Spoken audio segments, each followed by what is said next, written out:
L'étranger d'Albert Camus, un incontournable pour tous les lycéens, en tout cas ça a été le cas pour moi. Et c'est donc sur ce roman très largement étudié que, sans grande originalité, je vous propose de revenir aujourd'hui. Mais avant d'étudier cette œuvre, revenons quelques instants sur la vie de son auteur. Albert Camus naît le 7 novembre 1913 à Mondovì en Algérie. Son père est ouvrier dans une exploitation vinicole tandis que sa mère est presque illettrée. En août 1914, elle s'installe avec ses 2 fils à Alger dans le quartier Bellecour. C'est dans ce même quartier qu'habitera le héros de L'étranger. Albert Camus ne connaîtra jamais son père, celui-ci est tué à la guerre le 17 octobre 1914. Camus n'a alors même pas 1 an. Le jeune Camus est donc élevé par une mère seule, mutique et accompagnée de son seul frère. La petite famille mènera alors une existence presque misérable. Heureusement pour lui, l'enfant se révèle être un excellent élève et brillera aussi bien au lycée d'Alger que comme gardien de but du Racing universitaire d'Alger. Malgré ses réussites scolaires et sportives, la vie ne l'épargnera pas. À seulement 17 ans, l'année de son baccalauréat, Camus contractera la tuberculose dont les affres le poursuivront toute sa vie.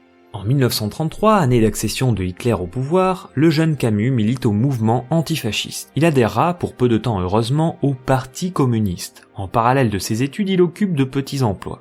En 1938, il commence la rédaction de sa première pièce, Caligula, puis de 1938 à 1940, il travaillera sur son roman L'étranger, finalement achevé en mai 1940. Ce mois est aussi celui de la débâcle militaire française. Installé à ce moment-là en métropole, Camus assistera à l'exode des Français lancés sur les routes pour fuir l'envahisseur d'Outre-Rhin. Il souhaitera s'engager mais sera réformé pour raison de santé. L'étranger paraît finalement en juillet 1942. Il connaîtra un vif succès même si la critique officielle, largement soumise au régime de Vichy, alors au pouvoir, jugera le livre comme avilissant et immoral. Il rencontre Jean-Paul Sartre en 1944. Et on l'associera souvent à ce dernier et souvent à tort, Camus de ses propres dires n'étant pas existentialiste. Les années d'après-guerre sont marquées par une autre guerre. Celle-ci prend la forme de polémiques philosophiques et politiques. Elle l'oppose notamment à Mauriac en 1945 puis à Merleau-Ponty en 1947. Il écrira et publiera L'homme révolté en 1951. Le livre est achevé en pleine guerre de Corée où s'affrontent les grands acteurs des 2 blocs que sont les États-Unis et l'URSS. L'ouvrage est mal accueilli par la gauche française, l'auteur y prônant une révolte individuelle au détriment de la révolution souhaitée par le Parti communiste. Camus dénonce également le stalinisme, ce qui finit de lui mettre ce parti à dos. En août 1952, Camus rompt avec Sartre. 2 ans plus tard débute la guerre d'Algérie. À cette occasion et sur ce sujet, Camus écrira dans l'Express, journal adoptant une position intermédiaire quant à cette guerre. Camus prônera une solution négociée. Il refuse que la France soit expulsée d'Algérie. Il se révèle donc un tenant de l'Algérie française, position compréhensible pour quelqu'un étant né et ayant passé une grande partie de sa vie en Algérie. Sa position est sévèrement critiquée par ces 2 familles, à savoir la gauche et les Français d'Algérie. Incompris, Camus s'enferme alors dans un silence total, ne s'exprimant plus qu'au travers de ses œuvres. Bien que critiqué par ces 2 familles, le talent de Camus est reconnu puisque le 17 novembre 1957, il recevra le prix Nobel de littérature à seulement 44 ans, ce qui en fait encore aujourd'hui le plus jeune Français jamais couronné par cette récompense. Il consacre de plus en plus de temps au théâtre et s'achète une propriété à Lourmarin dans le Vaucluse. C'est en revenant de là que, le 4 janvier 1960, âgé de 46 ans, il se tuera en voiture avec Michel Gallimard, l'éditeur de la maison éponyme. C'est donc tragiquement que s'achèvera la vie de Camus, et c'est aussi tragiquement que débute L'étranger. En effet, le début du roman est marqué par le décès de la mère de Meursault, le héros de L'étranger. Aujourd'hui, maman est morte, ou peut-être hier, je ne sais pas. Par cette phrase, on a déjà une idée du détachement du personnage principal au travers duquel est vue toute l'histoire. Nous sommes vendredi et Meursault se rend à l'asile de Marengo où il avait mis sa mère. L'établissement est à 80 km d'Alger où habite le héros. Il prend l'autobus et y dort la majeure partie du trajet. Le matin de l'enterrement, il rencontre le directeur de l'établissement. Ce dernier lui explique qu'il ne permet pas habituellement que les pensionnaires assistent à l'enterrement. Mais le directeur fera cette fois-ci une exception pour Thomas Pérez, un homme qui restait beaucoup avec la mère de Meursault. Pour cette raison, dans l'asile, on disait d'eux qu'ils étaient fiancés. Meursault assiste à l'enterrement de sa mère sous une chaleur accablante. Il a une petite discussion avec un employé des pompes funèbres qui lui demande si sa mère était vieille, question assez fréquemment posée quand quelqu'un décède. Ce à quoi Meursault répond comme ça, incapable de se rappeler l'âge de sa mère. Le vieux Thomas Pérez a du mal à suivre le cortège et coupe plusieurs fois à travers champs pour le rattraper. Une fois le bus de retour dans Alger, Meursault est soulagé d'avoir passé la journée songeant à son lit et aux 12 heures de sommeil qu'il allait pouvoir y prendre. Le lendemain de l'enterrement, Meursault va à la plage. Il y retrouve Marie Cardona, une dactylo qui avait travaillé avec lui par le passé. Ils nagent ensemble, puis, au moment de se sécher, voyant que Meursault a une cravate, elle découvre qu'il est en deuil. Le soir, ils vont au cinéma voir un film de Fernandel, un film comique. Il dort beaucoup et se réveille le lendemain, un dimanche, jour au nid de Meursault. Marie est partie tôt. Meursault est donc seul et pour passer le temps, il reste dans son lit et fume. Il ne se rend pas chez Céleste où il a pourtant ses habitudes. Meursault ne veut pas répondre aux questions qu'on lui posera sur le décès de sa mère et les événements qui s'en suivent. De manière générale, Meursault n'aime pas parler. Il écoute les autres. Meursault se révèle passif, se refusant à sortir de chez lui. Il se contente de fumer sur son balcon en regardant la rue et ses passants. Encore un dimanche de tirée, se dit le héros, qui visiblement s'ennuie ferme chez lui. Songez qu'à l'époque, il n'y avait ni PlayStation, ni Netflix. Le lendemain, le héros retourne travailler, puis le midi, mange chez Céleste avant, encore une fois, de s'assoupir et de retourner travailler pour mieux retourner chez lui. Une journée passionnante en somme. Dans l'escalier qui le mène à son appartement, il rencontre le vieux Salamano, insultant son chien qu'il maltraite par ailleurs et promène religieusement 2 fois par jour. Le vieux Salamano laisse à peine le temps d'uriner à l'animal et tire sur la laisse avant que le canidé n'ait fini. Si c'est pas malheureux, semblent dire tous ceux qui assistent à la scène. Après cela, Meursault mange avec son voisin de palier, Raymond Sintès, qui se révèle être un proxénète. Meursault mange du boudin et boit du vin. Trop de vin. Raymond lui raconte alors qu'il s'est battu contre le frère de sa maîtresse, une femme que, semble-t-il, il entretenait et qu'il a battue en pensant qu'elle le trompait. Raymond projette d'écrire une lettre avant de faire revenir sa maîtresse pour mieux la rejeter et lui faire payer sa supposée tromperie. Meursault l'aide à écrire cette lettre puis rentre chez lui. La semaine qui suit, Meursault va au cinéma avec un collègue, puis à la plage avec Marie, puis rentre de nouveau chez lui, toujours avec Marie qui lui demande s'il l'aime. Ce à quoi il répond froidement « non ». Ce même jour, alors que Meursault et Marie s'apprêtent à déjeuner, ils entendent du grabuge chez Raymond qui, après que sa maîtresse soit revenue, l'abat. Le bruit produit par la dispute attire des gens qui se précipitent sur le palier. Puis un agent de police arrive. Raymond ouvre la porte et s'ensuit une discussion musclée avec l'agent qui en profite pour gifler le proxénète devant tout le monde. Cela coupe l'appétit de Marie, mais pas celui de Meursault qui finit le plat, peu affecté par cet épisode. Après cela, Meursault reçoit la visite de Raymond.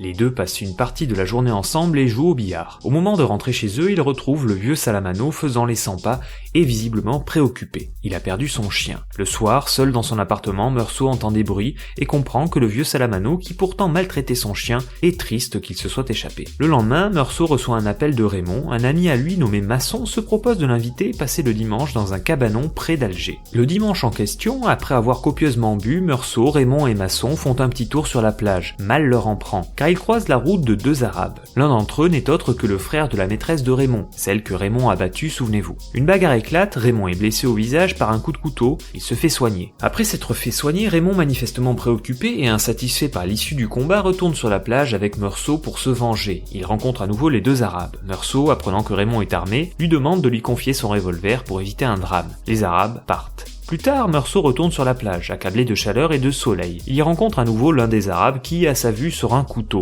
Aveuglé par la sueur et ébloui par le reflet du soleil sur la lame, Meursault perd les pédales. Il appuie sur la détente du revolver. C'est le moment où le roman bascule. Meursault tue l'Arabe d'une seule balle, mais contre toute attente, il ajoute à ce premier tir fatal 4 autres sur le corps de la victime gisant sur le sable. Meursault dira « C'était 4 coups brefs que je frappais sur la porte du malheur ». Dans la seconde partie du roman, Meursault est arrêté et questionné. Ses propos sincères et naïfs mettent son avocat mal à l'aise, notamment sur la question de l'enterrement de sa mère où Meursault, encore une fois fatigué par la chaleur, n'a pas manifesté de sentiments. De l'extérieur, il est perçu comme un monstre froid, un monstre qui n'a pas pleuré à l'enterrement de sa mère. Il est vu comme insensible à la mort de ses proches et de celle-là même qui lui a pourtant donné la vie. Son avocat lui conseille de dire qu'il était parvenu ce jour-là à surmonter ses sentiments naturels. Mais Meursault se refuse à soutenir cette version. Non, parce que c'est faux, dira-t-il. À travers cette phrase, on comprend le goût immodéré, et même ici dangereux, que Meursault a pour la vérité qu'il ne veut pas travestir. Meursault ne manifeste aucun regret vis-à-vis du meurtre, il est simplement ennuyé. Lors du procès, on l'interroge davantage sur son comportement lors de l'enterrement de sa mère que sur le meurtre en lui-même.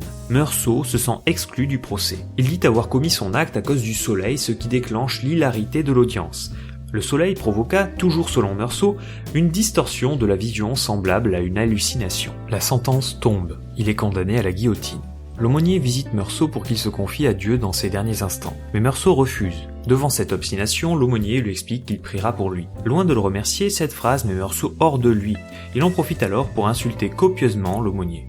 Avant son départ pour la mort, Meursault finit par trouver la paix dans la sérénité de la nuit. Il en vient même à souhaiter que le jour de son exécution, de grandes foules haineuses soient au rendez-vous. Voilà donc pour le petit résumé. Vous l'aurez certainement compris, l'étranger, c'est avant tout un personnage, le personnage de Meursault, un nom qui est le mélange de mer et de sol, ou de mer et de soleil. Et si vous avez lu le roman, vous savez combien ces deux éléments sont importants et reviennent fréquemment tout au long du récit. La mer et le soleil sont évidemment présents lors de la scène du meurtre, lequel se déroule sur la plage et alors que Meursault est ébloui par le soleil justement. Mais revenons sur le personnage qui présente bien des points communs avec Camus. Camus n'est bien sûr pas le premier auteur à mettre de lui dans ses personnages, mais au lieu d'être une version magnifiée ou fantasmée de ce que Camus aurait pu être, c'est plutôt le contraire. Non pas que Meursault soit spécialement méprisable, mais c'est un personnage plutôt plat, plutôt passif, jusqu'à la fin du roman où finalement le personnage s'affirme. Meursault, tout comme Camus, vit à Alger, plus précisément dans le quartier Bellecour où Camus a aussi vécu et où Meursault mène une vie extrêmement monotone. Contrairement à son auteur, Meursault n'a pas pu faire de longues études, son travail est évoqué, mais avec peu de détails. On comprend tout juste qu'il doit travailler au port d'Alger et que peut-être c'est ce destin de salarié du tertiaire qu'eût pu avoir Camus s'il n'avait eu ce don pour l'écriture. Meursault a été contraint de mettre sa mère dans un asile, c'est d'ailleurs un élément qui lui est reproché, a fortiori à une époque où il était plus fréquent qu'on garde les personnes âgées à domicile.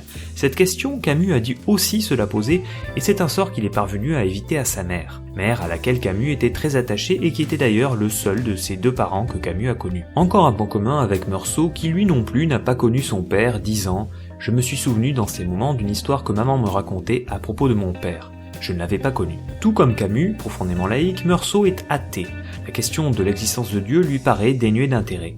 On le comprend lorsque l'aumônier vient le visiter en prison. L'aumônier, naïvement, espère sauver non pas la vie de Meursault qu'une guillotine ravira, mais au moins sauver son âme.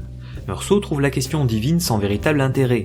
Cela me paraissait une question sans importance, pensera-t-il, lors de sa rencontre avec l'aumônier.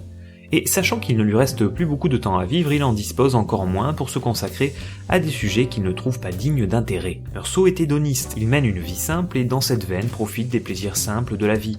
La nature, la mer, la natation, la cigarette pour ceux qui aiment ça, l'alcool, avec modération bien entendu, mais aussi l'amour. Et ces plaisirs lui sont cruellement rappelés lors de son procès quand passe un marchand de glace. J'ai été assailli des souvenirs d'une vie qui ne m'appartenait plus, mais où j'avais trouvé les plus pauvres et les plus tenaces de mes joies. Les odeurs d'été, le quartier que j'aimais, un certain ciel du soir, le rire et les robes de Marie. On peut dire de Meursault que c'est un homme qui se cherche, qui cherche sa vie, qui dans un sens est étranger à son existence et qui sera aussi étranger à son procès. Il laisse ainsi sa vie défiler devant ses yeux. En prison, il passera les 2/3 de ses journées à dormir, laissant les jours se suivre les uns après les autres. Cette impression est renforcée lors de son procès où Meursault comprend bien que son sort se décide sans lui et sans son avis. En quelque sorte, on avait l'air de traiter cette affaire en dehors de moi. Tout se déroulait sans mon intervention, mon sort se réglait sans qu'on prenne mon avis. Ceci frustre Meursault qui a envie d'intervenir, de s'expliquer, mais quand bien même Meursault s'exprimerait, il n'est pas sûr qu'il soit compris, et Camus touche ici un point très sensible. Tout homme a en lui le désir d'être compris, pour ne pas dire approuvé, et la littérature sert aussi à cela. Elle nous plonge dans la tête d'un autre et nous met en relation avec ce qu'une personne a de plus intime, à savoir sa pensée. D'ailleurs, heureusement que nous sommes plongés dans la tête de Meursault, car Meursault s'exprime très peu. Nous disions de lui qu'il est assez passif. À voir en action, Meursault l'est aussi en parole. Céleste, lors du procès, dira de lui qu'il n'aimait pas parler pour ne rien dire. Meursault écoute beaucoup les uns et les autres, le directeur d'asile, le vieux Salamano, Raymond, Masson, le prêtre, le juge, etc. Bref, Meursault passe sa vie à écouter. D'ailleurs, le mot étranger qui donne son titre au roman peut aussi être interprété comme le caractère de quelqu'un d'étrange. Et cette propension que Meursault a à simplement écouter son interlocuteur sans intervenir pour tout de suite donner son avis ou son point de vue peut le rendre étrange. Aussi, sans avoir accès à ses pensées, il serait difficile de connaître Meursault et de le comprendre au travers des rares phrases que Camus met dans sa bouche. Il est plutôt rare qu'on entende Meursault s'exprimer directement et que Camus retranscrive les échanges que celui-ci a avec Raymond, Céleste, Marie ou le vieux Salamano. Il y a peu de dialogue, mais ceci ne nous empêche pas d'être plongés en plein dans la psyché de Meursault à laquelle, de toute évidence, les autres personnages n'ont pas accès. De l'extérieur, Meursault apparaît comme insensible, c'est un des points clés de son procès. Meursault n'a pas pleuré lors de l'enterrement de sa mère et durant le procès, il sera plus question de ce point que du meurtre. Pourtant, c'est bien pour celui-ci qu'il sera condamné à mort. L'avocat de Meursault comprend que cette apparente insensibilité pourrait être retenue contre son client. Il incite Meursault à dire qu'il est parvenu à surmonter ses sentiments, qu'il n'a pas pleuré par force de caractère, plutôt que par insensibilité. Mais Meursault refuse de mentir et l'on pourrait dire qu'à travers ce refus, il s'affirme, il se trouve. Le personnage finit peu à peu par se trouver, il se trouve en prison. C'est en prison qu'il se décidera à être un homme libre, n'ayant pour seule attache que celle qui le tient à la vérité. Au fur et à mesure du procès, Meursault comprend qui il est, et alors que rien dans sa personnalité ne paraît saillant, ne paraît très affirmé, alors qu'on peut avoir l'impression que Meursault manque de caractère, le voilà qui se trouve un élément qui le définit. Meursault, jusqu'au bout, quitte à en payer le prix ultime, veut rester fidèle à lui-même, ne pas mentir et surtout ne pas se mentir. Lors du procès, Céleste, le restaurateur, dira de Meursault qu'il n'aime pas parler pour ne rien dire. En effet, Meursault a le goût de la vérité, de l'exactitude. Il aime choisir le bon mot et l'expression exacte pour traduire fidèlement ce qu'il pense et ce qu'il ressent. Et ceci ne va pas sans créer de frustration, puisque comme nous tous, il n'arrive pas toujours à se faire comprendre et se révèle indifférent à des questions qui passionnent d'autres. Mais s'il y a une chose à laquelle Meursault ne se révèle pas indifférent, c'est aux approximations, notamment à celles contenues dans le langage.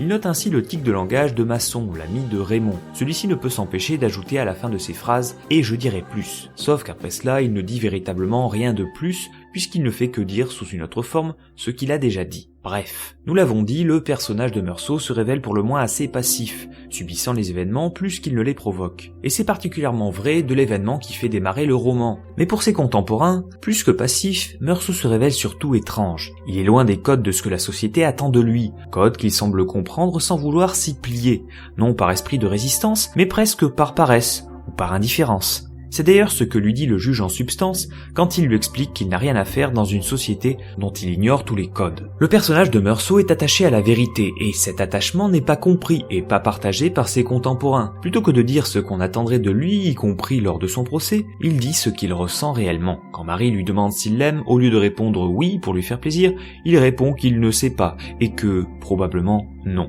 Une réponse fort peu diplomate, liée peut-être au fait que Meursault semble avoir du mal à saisir les contours d'une notion aussi imprécise que l'amour, tout comme il a du mal lors de son procès à définir les contours du mot peuple, au nom duquel la justice est rendue, et au nom duquel Meursault est ultimement condamné à mort. Voilà à peu près ce qu'on peut dire de ce roman, mais il y a assurément bien d'autres axes à explorer que peut-être j'explorerai si la demande m'en est faite dans les commentaires. N'hésitez donc pas à dire s'il y a des points qui, selon vous, méritent d'être creusés.